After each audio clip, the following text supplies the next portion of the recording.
Alright, this is Cool Bros 2010, and I'm going to show you guys what my response to the Kipkay uh, mini fume extractor for your soldering there. Alright, I picked up this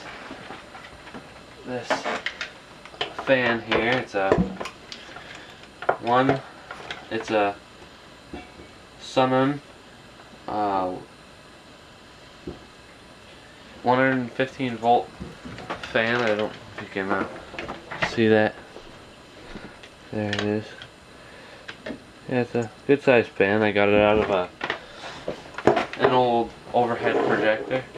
Now, what I was going to do to this, I was going to modify the circuits, and I was going to take off this little useless floppy switch for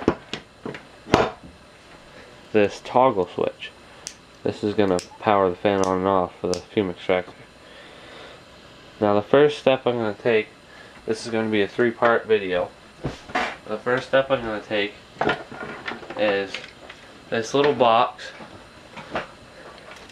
This isn't useful really to me because it's just extra plastic, extra bulk. We don't need that. So we're going to take it out of this plastic case. Now you might want to save that for a different project, and you end up with this. Now what this controls is, this is the switch. There used to be a little slider that would turn on the light, and in the process it would push this down. Now we can't use that. I can't be holding that down and try to solder at the same time. So what we're going to do, I'm going to take off these 2 connectors here.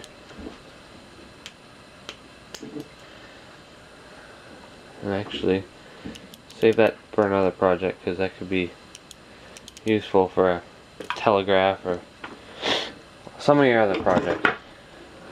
But then you end up with this.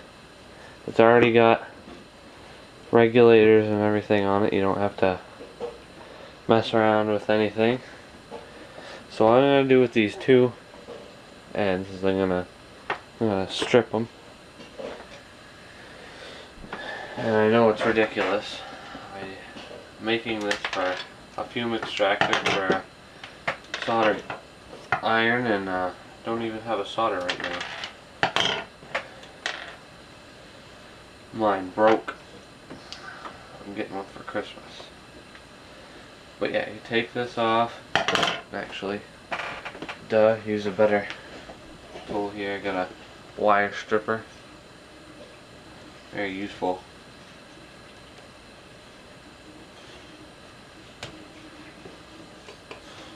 So now that you got both ends stripped about a 1/2 inch down the wire,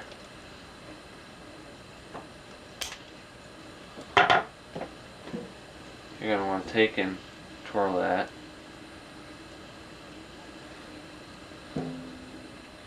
You're going to twirl them clockwise, and then you take your toggle switch and you make sure that all the wires on this are all tight, and then you want to go ahead and, because I don't have a soldering iron right now, I'm just going to twist them, and then I'm going to take a small piece of electrical tape, and if I can get it off here, you're going to put this around each one of these little connections. I would have done it with a soldering iron and 2 pieces of heat shrink tubing, but unfortunately I don't have either. So that one's done. And then we're gonna twist this one up.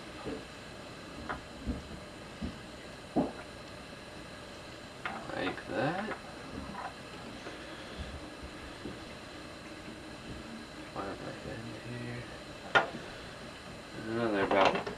4-inch long piece. Electrical tape will be just fine. You want to save this stuff.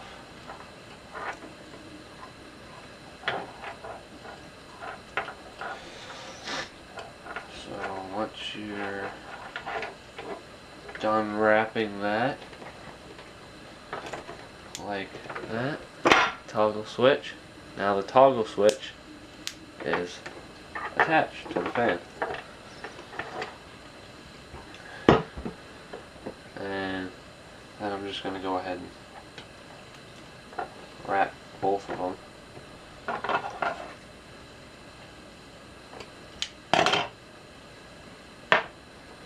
Go ahead, now we're done with the electrical tape, and this just about does it for part 1 of this 3-video project. I'm just going to test it out here, just to make sure we did everything, wired everything correct.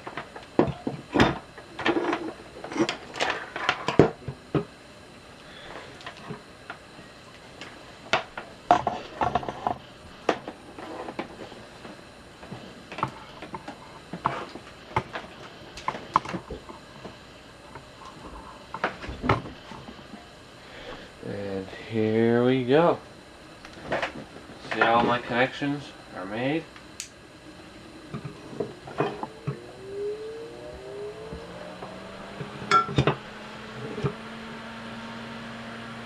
And there we go.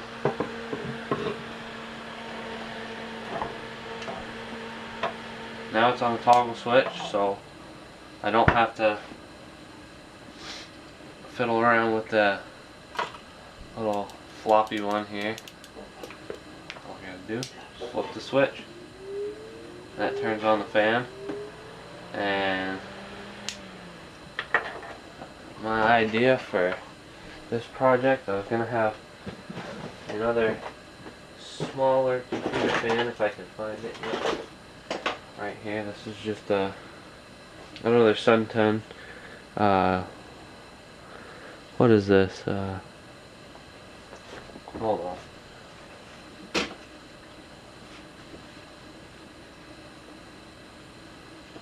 This is a 12-volt regular old computer fan.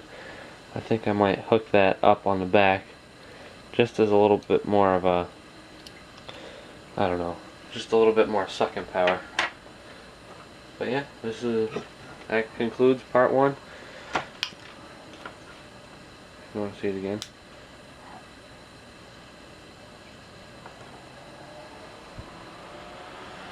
And there you go.